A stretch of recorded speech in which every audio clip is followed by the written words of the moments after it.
The family dinner felt more like an interrogation from the start.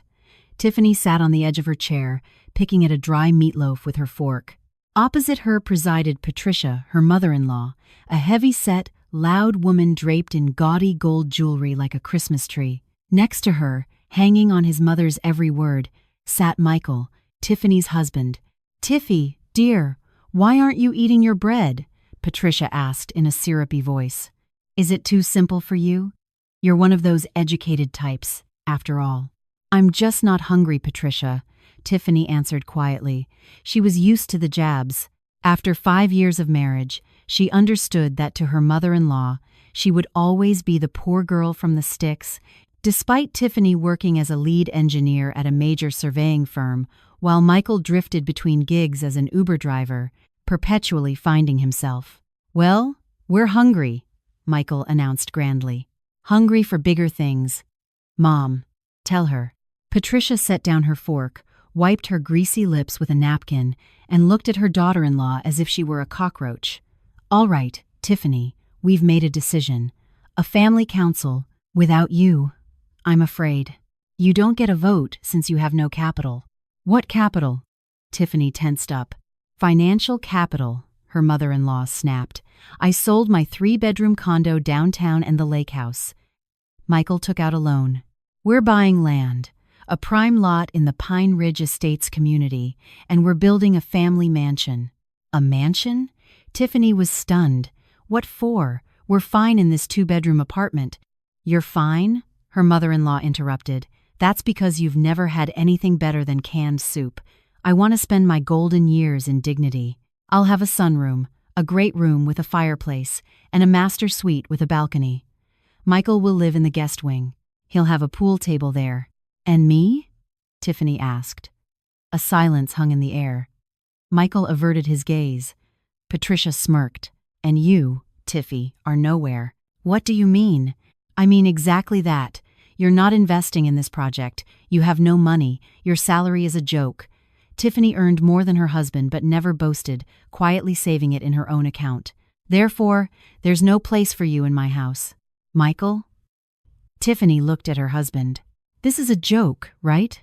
"Well, Tiff," Michael mumbled. "Mom's right. We're moving up to a new level. The elite, our neighbors will be prosecutors, businessmen. And you're simple. You wouldn't fit in. Besides, what's the point? You're always at work." "We're getting a divorce, Tiffany," Patricia said harshly. "Michael will find himself a respectable woman with a dowry. Now, go pack your things. This apartment was Michael's before the marriage, so you have no rights to it. I'm giving you 24 hours. Tiffany stood up. She didn't feel hysterical. There was a cold, clear understanding. This was the end. And thank God for that. "All right," she said. "I'll leave. Just tell me, where exactly did you buy the lot?" "What's it to you?" her mother-in-law squinted. "Want to be jealous?" "Just curious." "I'm a land specialist, you know. Maybe I could offer some advice." "We don't need your advice," Michael scoffed. "We got the best lot. First line from the forest, 1/2 an acre. The price was a steal, only $150,000. It was an urgent sale. The parcel number? Fine. Look and weep." He tossed a copy of the deed record onto the table. Tiffany picked up the sheet and scanned it. "Parcel ID 502-30040201145. She knew the Pine Ridge area. A beautiful place, but $150,000 for 1/2 an acre there? The market price was at least $500,000. An urgent sale. Tiffany accessed her professional memory. 2 weeks ago, their firm had received a contract from Transgas Energy. They had ordered an updated survey of the safety easements for a high-pressure natural gas transmission pipeline. The pipeline ran right through that area. Tiffany silently handed the paper back. "Beautiful spot," she said. "The pine trees." "Exactly." Patricia snatched the paper away. "Too good for your office cubicle." "All right, this conversation is over. Go pack your bags. I want you gone by tomorrow." Tiffany went to the bedroom. She packed her things quickly, methodically. She didn't feel sorry for the marriage. Michael was a spineless mama's boy, and her mother-in-law was a monster. But she found the situation amusing. She took out her laptop and opened her work software. She had 24/7 access to the database. She entered the parcel number. A map appeared on the screen. A thick red line ran across parcel 145. The minimum distance zone for the high-pressure gas pipeline was 500 feet on either side. Construction of permanent structures was strictly prohibited. Moreover, this parcel had been subdivided improperly back in the 90s. The gas company was now preparing lawsuits to demolish all structures within this zone. The seller knew this and had offloaded the toxic asset onto some suckers. Those suckers turned out to be her husband and mother-in-law. They had invested everything. The mother's condo, the lake house, Michael's loans about $750,000 for the purchase, and planned construction into a piece of land where you couldn't even legally build a shed. Tiffany closed her laptop. Should she tell them? Warn them? She remembered her mother-in-law's face. You are nowhere. She remembered her husband's betrayal. You wouldn't fit in. No, Tiffany said to her reflection in the mirror. You wanted the elite life? You'll get it, with fireworks.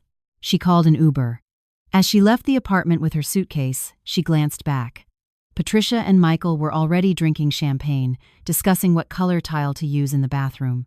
Goodbye, Tiffany said. Happy building. Get out of here, you pathetic thing. Her mother-in-law waved her hand. Don't jinx our happiness. Tiffany went downstairs and got into the car. Where to? The driver asked. A hotel. And tomorrow? Tomorrow, I'm going to work. I happen to have a report on safety easements sitting on my desk. I should probably expedite it. 2 months passed. Summer was in full swing. The sun beat down relentlessly, and the work at the construction site in Pine Ridge Estates was buzzing with the same fierce energy. Patricia felt like an empress building her winter palace. She had moved into a construction trailer right on the lot to supervise every single nail. Her day began with shouting, "Hey, Jose, is that how you lay bricks? It's crooked. Do it over." She would yell at the crew of cheap laborers Michael had hired. Michael, meanwhile, was constantly running to and from home improvement stores. He had lost weight, looked haggard, and flinched at every call from his mother. The money was disappearing at an alarming rate. The credit cards were maxed out. The money from the sale of his grandmother's condo and the lake house had gone into the foundation and the walls. Now they were borrowing from friends to get the roof done before the autumn rains. But Patricia remained optimistic. "Don't worry, son," she encouraged him, looking at the rising red brick walls. "Look at this house. 3 stories, bay windows, a turret. All the neighbors will burst with envy, especially that Tiffany." The house was indeed turning out to be enormous and ridiculous. Patricia, having no taste, had mixed every style imaginable. There were columns like a theater, narrow arrow-slit windows, and wrought iron grills with the monogram P. They were building without a permit. Who needs one? The mother-in-law had waved off the foreman's concerns about paperwork. "It's our land, our property. We'll build it, and then register it after the fact." I looked into it. Everyone does it. She lovingly caressed the deed, not noticing the small print in the special notes section, which she hadn't bothered to read, and even if she had, she wouldn't have understood it. It contained a code for a zone with special land use conditions. At the same time, Tiffany was sitting in her office on the 25th floor of a downtown skyscraper. Her life had changed. After the divorce, it was as if she had shed a heavy backpack full of rocks. She rented a cozy studio apartment near her job, bought a new car on a manageable loan, and threw herself into her career. On the desk in front of her lay a huge schematic of the area. Her department head, Mr. Peterson, stood beside her. "Tiffany, we're behind schedule on the Transgas Energy project," he said. "They're launching a new diagnostic pipeline pig. They need to update the boundaries of the safety easements and minimum distance zones. The satellite images show a lot of unpermitted construction. We need to get out there, survey the violations, and issue notices." "I'm ready," Tiffany nodded. "Which quadrant?" "The northern one, Pine Ridge Estates and the surrounding area. There's a 30-inch pipe running underground there. The pressure is 800 pounds per square inches. If that thing blows, the crater will be the size of a football field, and we have idiots putting up fences right on top of the pipe. Tiffany looked at the map. The dashed red line of the gas pipeline crossed the very same cadastral block, 50230040021, and ran right through the middle of parcel 145, the same one where Patricia was currently erecting her turret. "I'll take that parcel," Tiffany said in a calm, professional voice. "I know the area." "Excellent. Take the surveyors, the equipment, and head out tomorrow morning. Take security with you. The people out there are jumpy, rich, they let their dogs loose." "I can handle it," Tiffany smiled. The next morning, a white van with orange stripes and the words surveying and mapping pulled up to the gateposts of parcel 145. Tiffany got out of the vehicle. She was wearing a bright orange safety vest, a hard hat, and carrying a tablet. Beside her, 2 sturdy surveyors were unloading a total station and survey stakes with GPS receivers. The construction was in full swing. Workers were mixing concrete. Patricia, in a housecoat and a wide-brimmed sun hat, sat in a lawn chair amidst the construction debris, drinking iced tea. Seeing people in uniform, she perked up. But when she recognized her former daughter-in-law as the one in charge, her face fell. Patricia jumped up, spilling her tea. "Tiffy, you!" She ran towards the entrance, which only consisted of 2 posts so far. "What are you doing here? Spying on us? Is jealousy eating you up? Came to see the palace we're building?" Tiffany didn't even look at her. She turned on her tablet and checked the coordinates. "Guys," she said to the surveyors, "the pipeline axis runs right through here. Set a marker." One of the men started walking across the newly laid sod, Patricia's pride and joy, towards the center of the lot. "Where do you think you're going?" Patricia shrieked. "Get off my property! This is private property. Michael! Michael!" Michael ran out of the unfinished house, dirty and in work clothes. "Mom, what's wrong?" "Oh, Tiffany." "Get them out of here, Michael!" his mother screamed. "This witch brought her workers to trample my lawn, just to be spiteful." Michael puffed out his chest and walked towards the surveyor. "Hey, buddy, lose the stake. I'm calling the police." "Go ahead and call them," Tiffany said calmly, stepping closer. "But the police won't be able to help you." She looked at her husband. For the first time in a long while, she saw him up close. He looked pathetic, tired, angry, and older. "Tiffany, what is this, a circus?" Michael hissed. "You want money? You're not getting any. We've put everything into this construction. I don't need your money, Michael." Tiffany adjusted her hard hat. "I'm here on official business. I'm the lead engineer for the cadastral service. We're marking the safety easement for a high-pressure natural gas transmission pipeline." "What?" Michael blinked. "What gas pipeline?" "The one," Tiffany pointed a finger at the ground beneath her feet, "that's buried 6 feet right under us. Right under your foundation, Michael." Patricia, who had run up to them by now, gasped with indignation. "You're lying! The realtor told us this is an environmentally clean area. No factories, no pipelines. You're making it all up to scare us." "The realtor wanted to sell you a piece of land that couldn't be sold to anyone," Tiffany explained coldly, "and in your greed and arrogance, you didn't even bother to request a zoning report.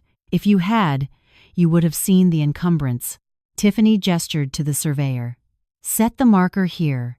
The man drove a metal rod with a red flag into the ground right next to the porch of the future house. "This is the axis," Tiffany said. "From here, we measure 25 feet on each side. That's the safety easement.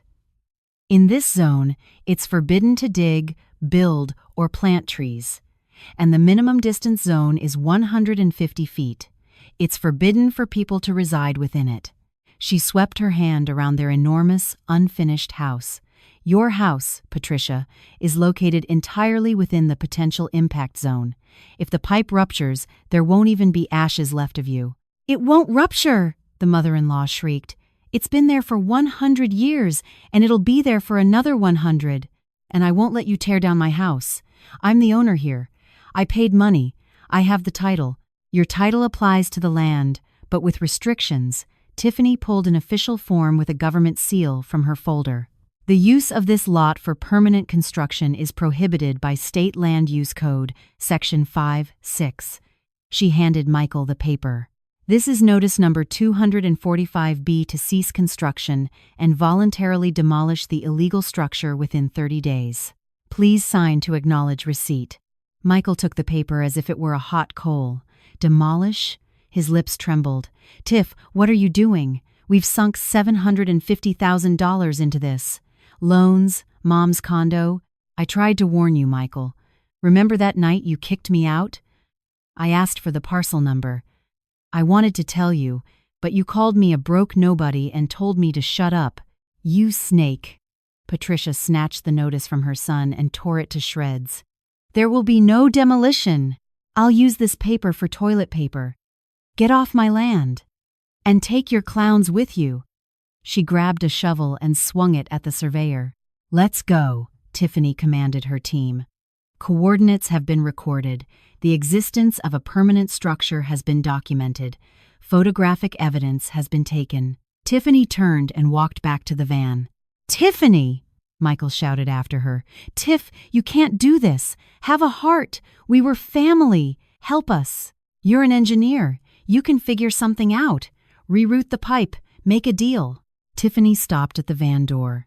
Reroute the transcontinental gas pipeline for your mansion? She laughed. Michael, you're an idiot. And make a deal? You can't make a deal with physics. 800 pounds per square inches doesn't take bribes. She got into the van. Let's go, guys. That's all for today. From the van window, she could see Patricia running around the lot, pulling out the red flags the surveyors had placed and stomping on them. The mother-in-law thought that by destroying the flags, she would make the problem disappear. Poor, foolish woman. She didn't know that those flags were now entered into a federal database, and that the slow, lumbering machine of justice had already begun to turn its gears. A major energy company doesn't forgive violations, especially when the safety of a strategic asset is at stake. Tiffany returned to the office. Mr. Peterson was waiting for her report. So, how did it go in Pine Ridge? Violation documented, Tiffany reported dryly. Permanent structure, 3 stories, right on the pipeline axis. Parcel number 145. Wow, daredevils, her boss whistled. Who are the owners? The Pattersons, Michael and Patricia. Mr. Peterson knew her maiden name. Any relation? Just the same last name, Tiffany said firmly, signing the site inspection report. Just a coincidence. She stamped the document. The thud of the stamp sounded like a verdict. The case was being forwarded to the legal department to prepare a lawsuit for demolition. Autumn settled in, painting Pine Ridge in gold and crimson. The Patterson house was almost finished. A huge, absurd 3-story monster of red brick loomed over the pine trees, frightening the squirrels and the neighbors. They had put on an expensive metal roof with a loan and installed windows on credit from friends. All that remained was the interior finishing, for which there was no money left.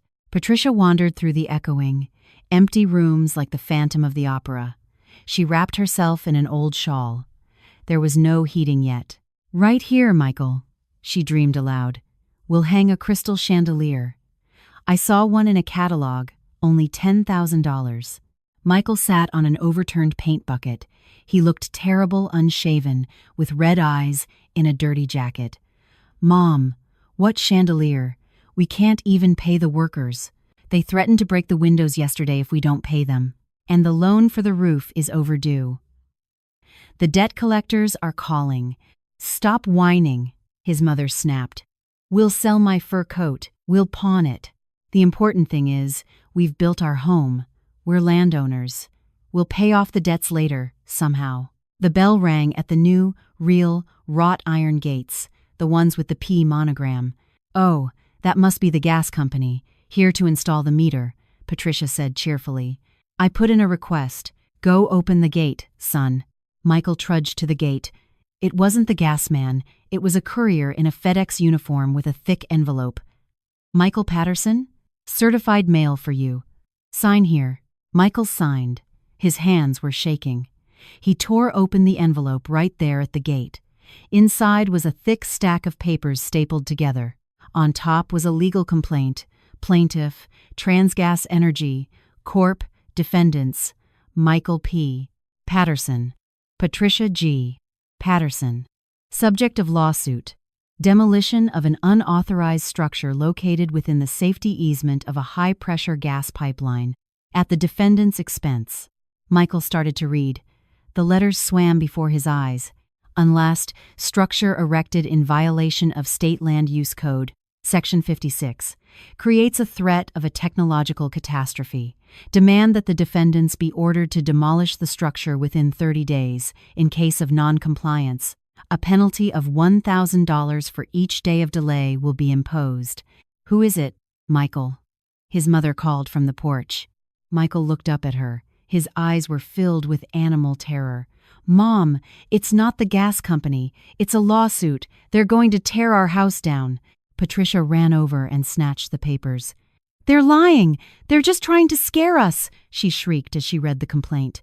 At the defendant's expense, a penalty. They wouldn't dare. I'm a senior citizen. I have high blood pressure. I'll write to the president. She crumpled up the lawsuit and threw it in the mud. It's all Tiffany's doing. That witch. She set her friends on us. Michael, start the car. We're going to see her. I'll scratch her eyes out. Tiffany was in a meeting when the terrified receptionist, a young woman named Lena, peeked into the conference room. Miss Patterson, you have some relatives here to see you. They're making a scene. Security is having trouble holding them back. They're threatening to call the police, saying you stole their house.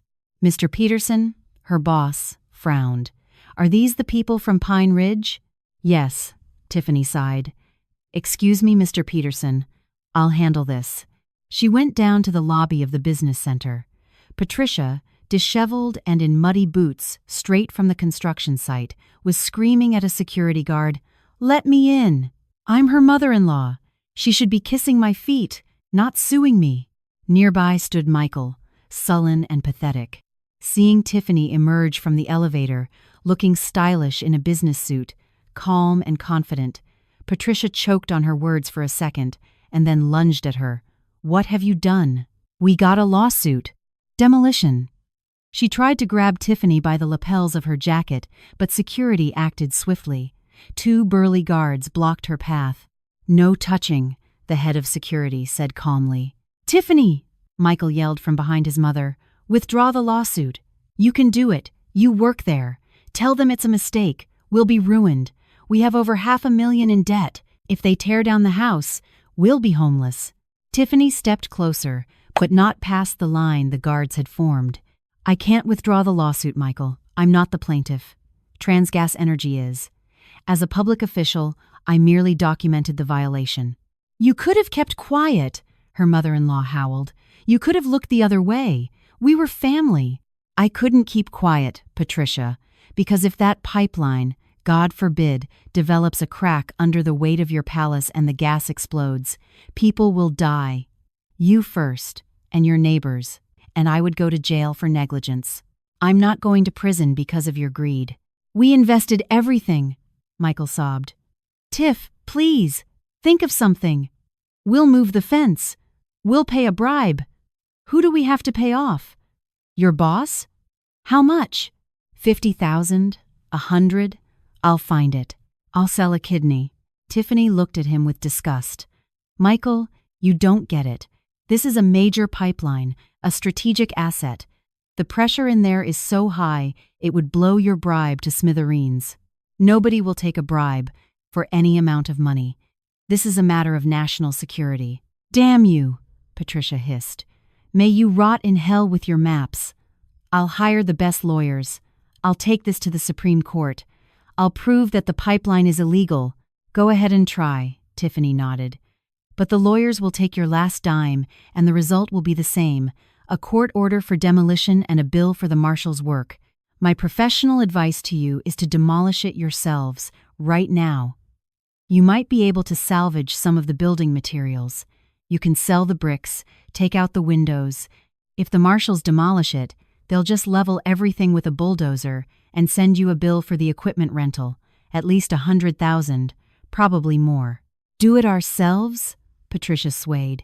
Tear down my own house with my own hands? Never. Over my dead body. She suddenly collapsed to the floor, clutching her chest. Oh, I don't feel well, my heart. Michael, it wasn't an act. Her face had turned gray. Call 911, Tiffany shouted to security. Michael fell to his knees beside his mother. Mom! Mommy, don't die! Tiffany, do something! Remaining calm, Tiffany unbuttoned her mother-in-law's collar and checked her pulse. Breathe, Patricia. The ambulance is on its way. She looked at this woman who had destroyed her marriage, thrown her out on the street, and called her a nobody. Now she was lying on the cold marble floor of the lobby, crushed by her own greed. There was no pity, only an understanding of the inevitable. Physics, like karma, doesn't take bribes. The court hearing took place a month later. Patricia had survived. A minor stroke, but she came out of the hospital even more bitter. She hired some sleazy lawyer who promised to get the case dismissed for $15,000, the last of the money from Michael's credit card. In the courtroom, the judge, a tired-looking woman in a robe, leafed through the case file. Defendants, do you acknowledge that the structure is located within the minimum distance zone? We do not acknowledge it, the lawyer jumped up cheerfully. Your Honor, the pipeline has been there since 1980, and my clients were good faith purchasers of the land. The deed restrictions were not clearly visible. He was lying. They were there, just in fine print under a code. We demand compensation from Transgas. Let them either move the pipeline or buy the house at market value $1 million. The lawyer for Transgas, a sharp young man, didn't even crack a smile. Your Honor, here are the results of the geodetic survey. Here is the coordinate overlay. Here is the territorial planning scheme, which is a matter of public record. Ignorance of the law is not an excuse. The pipeline is a high-risk object. The demand for demolition is lawful and justified. The precedents from the Supreme Court are clear on this. The judge nodded. The court will now recess to deliberate. The verdict was announced an hour later. The plaintiff's claim is granted. The Pattersons are ordered to demolish the unauthorized structure within 30 days. They are also ordered to pay court costs in the amount of $2,500. The sleazy lawyer vanished immediately, muttering, "Well, I did what I could. File an appeal. That'll be another $5,000. Michael and Patricia sat on a bench in the courthouse hallway. They had lost. The house was condemned. They were in debt for nearly $600,000 loans, borrowings, what they owed the workers. They had zero assets. Everything had been sold and poured into that house. What do we do, Mom? Michael asked, staring at the wall. We don't even have a place to live. The trailer on the lot, but we'll freeze there in the winter. And we can't afford to rent an apartment. Patricia was silent. In her eyes, usually full of arrogance, there was a dark, sticky fear. Just then, Tiffany walked by. She had been called as an expert witness. She stopped. I told you so, she said quietly. Demolish it yourselves. You have 30 days until the judgment takes effect. If there's no appeal, and they had no money for that, salvage the bricks. It's the only thing you have left. Tiffany. Michael looked up. Tiff, can we stay with you? Just for a week. Until we figure something out. Please. I was your husband. Tiffany looked at him. No, Michael. There's no room in my house for the spiritually bankrupt. Remember? Those were your mother's words. She turned and walked towards the exit, her heels clicking on the floor. Witch! Patricia rasped after her. May you go to hell. But Tiffany didn't look back. She was walking forward, to her car, to her free life, and behind her, the house of cards built on greed and stupidity was collapsing. But that wasn't the end. Fate had another surprise in store for the Pattersons. It turned out that the seller of the lot, the one who had sold them the toxic asset, wasn't just a swindler. He had sold the lot twice, and the second owner, a person of interest from the 90s, had just been released from prison and was very surprised to find someone else's house with turrets on his land. and he was on his way to Pine Ridge to ask some questions. The first snow fell on the unfinished roof of the Patterson family estate, a dirty, wet slush. It was as cold as a tomb inside the house. The windows, which they had only managed to install on the first floor, were fogged up from the inside. Patricia sat on the only surviving chair in the middle of the huge living room, wrapped in 2 jackets. In front of her, on an overturned crate, was a camping stove with a sooty kettle boiling on it. "Michael," she called out hoarsely, "where are you? Did you find any firewood?" Michael came in from outside, shaking snow from his cheap puffer jacket. In his arms, he held a bundle of scrap wood, remnants of the concrete forms. "Mom, this is the last of it. There's nothing else to burn. If we start burning the roof trusses, the roof will collapse." "It won't collapse," his mother grumbled. "We built it strong, to last for centuries." She was still living in her delusion. Despite the court's decision, despite the debts, she believed that everything would somehow resolve itself, that Transgas would forget, that the marshals would lose the writ of execution, and that Tiffany would come to her senses and come begging for forgiveness.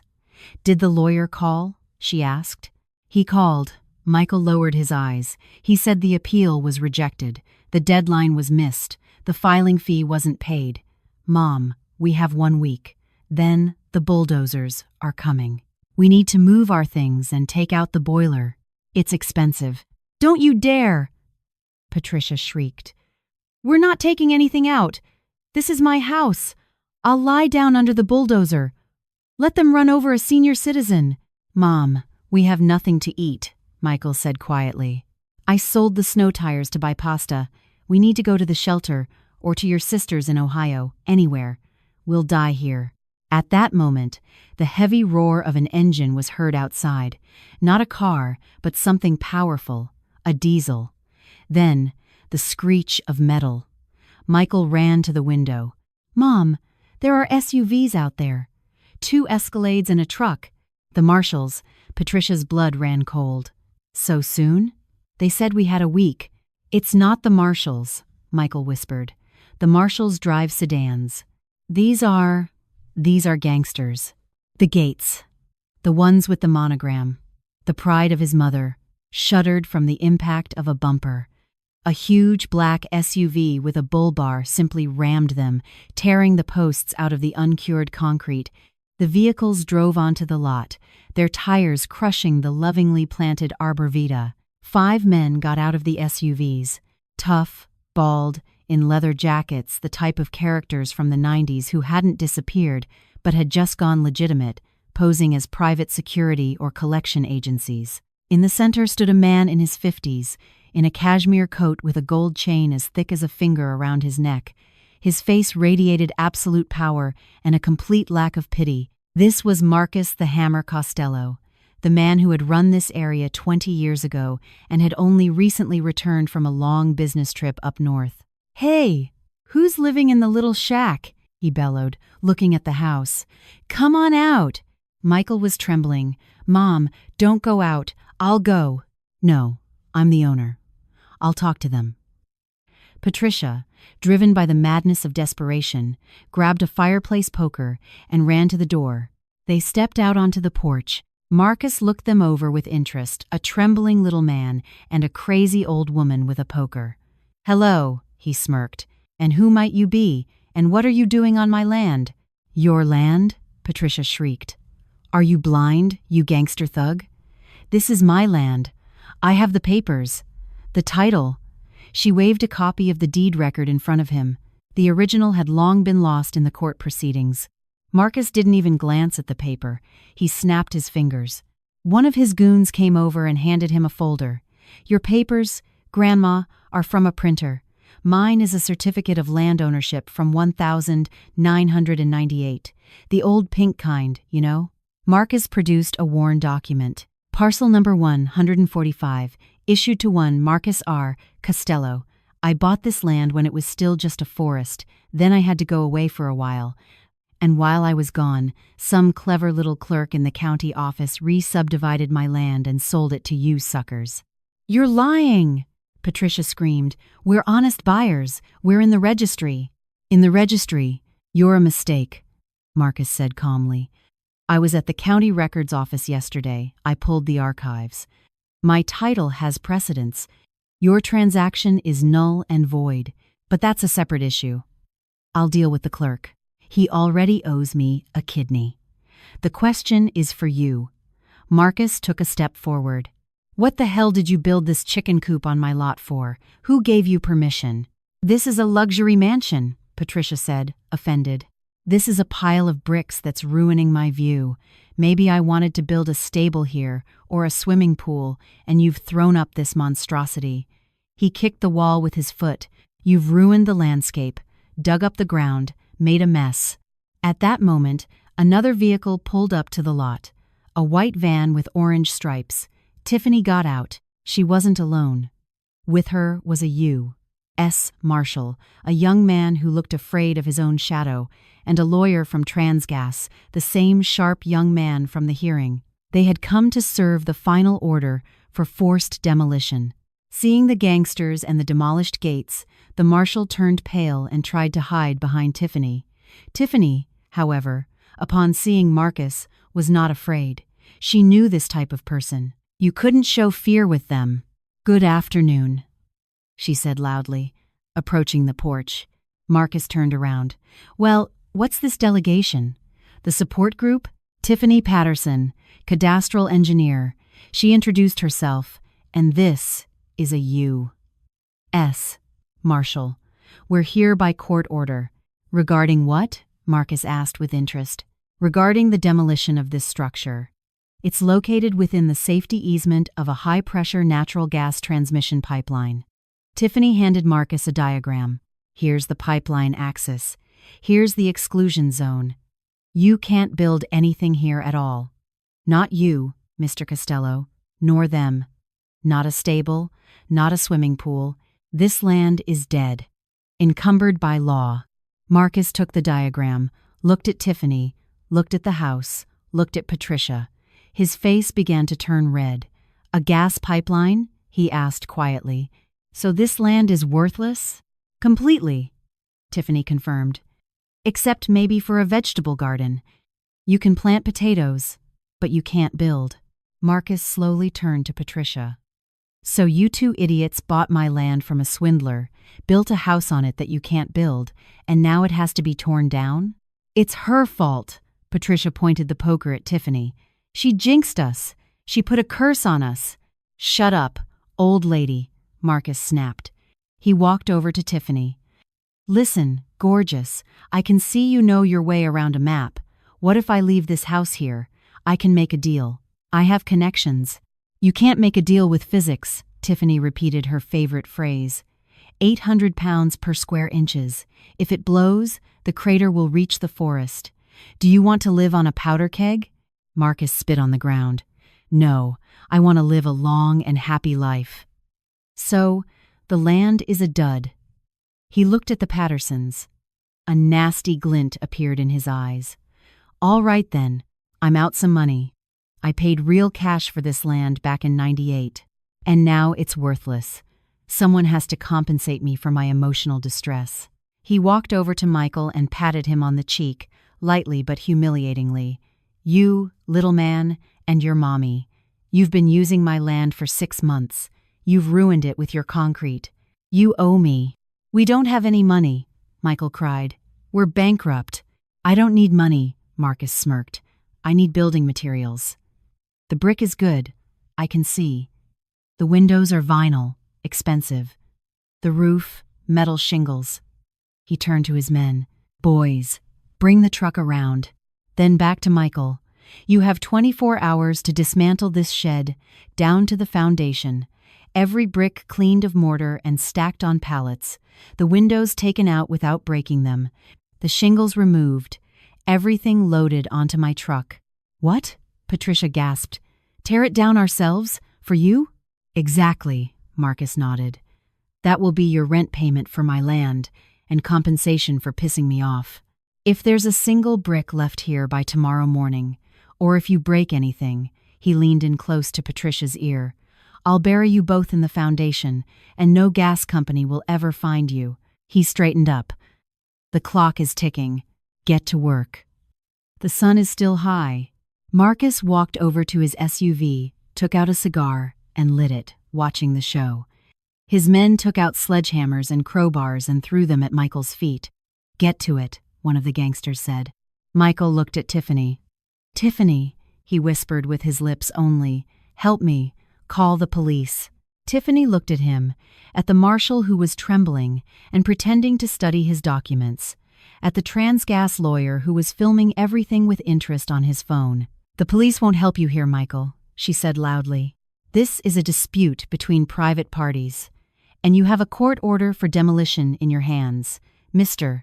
Costello is, in essence, helping to enforce the court's decision, free of charge.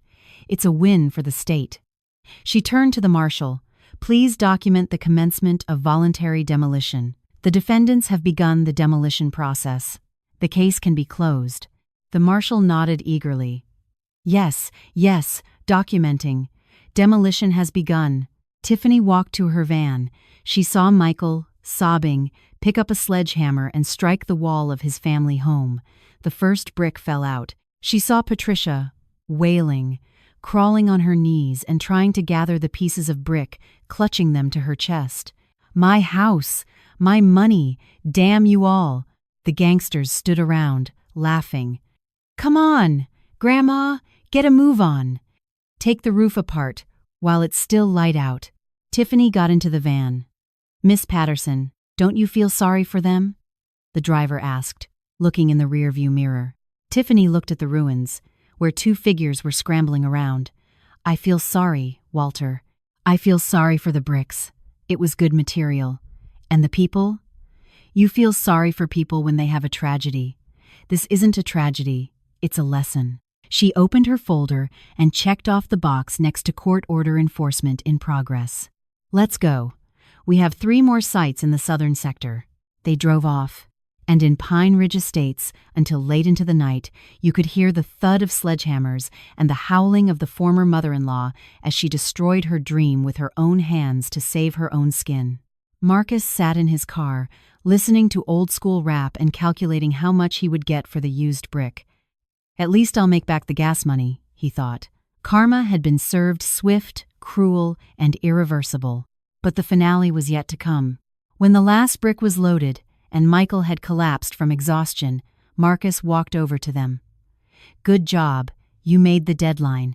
And now, he looked at Michael's old, rusty Toyota Camry parked by the gate. The truck is full, but the boiler and the radiators didn't fit. Load them into your car. Why? Michael rasped. You'll drive them to my place in the country. It's not far, and you'll leave the car there. The car. That's how I make a living. I was an Uber driver. You were a driver. Now you're a debtor. You still owe me for emotional distress. Keys on the hood. And the title. Michael, completely broken, put the keys down. They were left standing in the middle of an empty, torn-up field, in the mud, in the cold, without a house, without money, and without a car. A full moon hung above them, illuminating the sign they had forgotten to take down from the crooked post. Parcel #45, luxury land, gas line at property edge. 5 years later, a silver Audi Q5 slowed smoothly to a stop at the security gate of the Emerald Valley gated community. This was a true luxury community, with wide, paved roads, park-like lighting, security, and most importantly, a full set of permits and documentation. The window rolled down. Good afternoon, said the woman behind the wheel. Tiffany Patterson, from GeoVector Surveying. I'm here to sign off with the developer. The guard checked his list.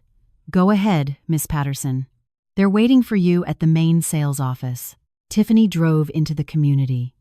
In 5 years, she had gone from a salaried engineer to the owner of her own surveying firm.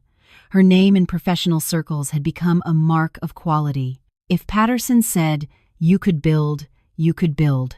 If she said demolish, you didn't even bother starting. She had bought herself an apartment, not a palace, but a spacious 3-bedroom in a good neighborhood with a view of the river, not a neighbor's fence. She had married Mr. Peterson, her former boss. A workplace romance had blossomed into a strong partnership of two professionals who understood each other perfectly. Tiffany parked in front of a beautiful glass sales office building. She grabbed her folder of documents. It was cool and smelled of coffee inside. She walked up to the reception desk, but the administrator wasn't there. However, in the corner by the panoramic window, a cleaning woman was busy. She was mopping the already gleaming porcelain tile. The woman was dressed in a blue uniform, with an old scarf on her head. She moved heavily, shuffling her feet, muttering something under her breath. "Careful, wet floor," she called out in a creaky voice without looking up. People walking all over, tracking dirt. Tiffany froze. That voice. She knew that voice. It used to sound commanding and arrogant. Now it was angry and fawning. "Patricia?" Tiffany asked quietly. The cleaning woman flinched and slowly straightened up, holding her lower back. Her face was gaunt, covered in deep wrinkles. Her eyes were dull, like a beaten dog's. She squinted, looking at the elegant woman in the expensive suit. "Tiffany," she whispered. "It's Miss Patterson now," Tiffany corrected her. "You work here?" Patricia dropped the mop. The clatter echoed through the lobby. "Tiffy!" Her lips trembled. "Tiffy, God sent you, save us!" She rushed towards Tiffany, trying to grab her hands with her own red, rough palms, chapped from the bleach. "Help us, dear. We're dying.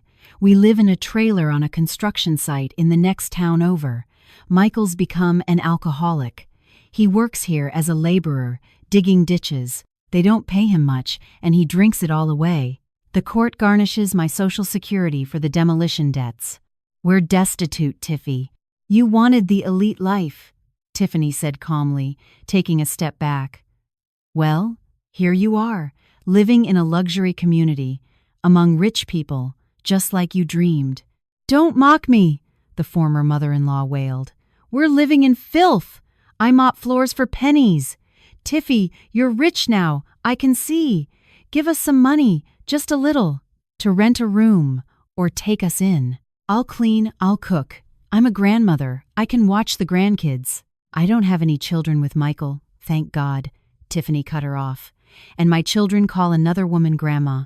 At that moment, the glass doors swung open. A man in a dirty work uniform with a shovel in his hands walked into the lobby, unshaven, with a purplish nose and shaking hands. Michael, he saw Tiffany, saw his mother kneeling before her. A flicker of recognition crossed his eyes, and then shame, so burning that he pulled his head into his shoulders and tried to hide behind a potted ficus tree. "Michael, come here," his mother screamed. "It's Tiffany. Beg her. Ask her to help us." Michael didn't move. He turned around and quickly, almost at a run, bolted out the door. He couldn't look into the eyes of the woman he had once traded for a brick turret, the woman who had warned him, the woman who had become a queen while he had turned to dust. The office manager came over to them. "Patricia, what's this circus?" he snapped. "Why are you bothering a client? Begging again? I'll fire you on the spot." Patricia cringed, habitually pulling her head into her shoulders. No, Mr. Evans, please don't fire me. I have nowhere to live. I'm mopping. She grabbed the mop and began to scrub the floor furiously, not daring to look up at her former daughter-in-law. Tiffany looked at her. There was no pity. There was a sense of completion. The equation had been balanced. The debits and credits tallied. "Miss Patterson, I'm so sorry," the manager beamed. "Our staff, cheap labor. The director is waiting for you." Tiffany walked past the cleaning woman without even slowing her pace. She signed the documents, received a check for the completed work, an amount Patricia wouldn't have earned in 10 years of mopping floors. Leaving the office, she saw Michael. He was standing by the road, leaning on a shovel, watching her get into her car. He looked at her the way you look at a plane taking off, with longing and the understanding that you will never be on that flight. Tiffany pulled onto the highway. On the way, she passed by the same area, Pine Ridge Estates. She slowed down for a second. Parcel 145 was empty. The fence was gone. There was no trace of the house, only a pit where the foundation had been, overgrown with weeds. In the middle of the lot was a yellow post with a sign, Warning: gas pipeline, safety easement. No digging. The land had reclaimed its own. Nature and the law had restored the balance. Tiffany smiled, turned on her favorite music, and pressed the accelerator. Ahead of her was a new life, straight and smooth, like a perfectly laid highway, with no red lines or restrictions. Dear listeners who have accompanied me until the end of my story, how did you find today's tale? I'm curious about the impression it has left in your hearts and the thoughts it has sparked in you. Please feel free to share your impressions and opinions in the comments. I will carefully read each of them. The likes and subscriptions you give me are the greatest source of strength and motivation for creating better stories in the future. Please don't forget to do so. I sincerely wish that your life is always filled with happiness and good fortune, and that the warm light in your hearts never fades.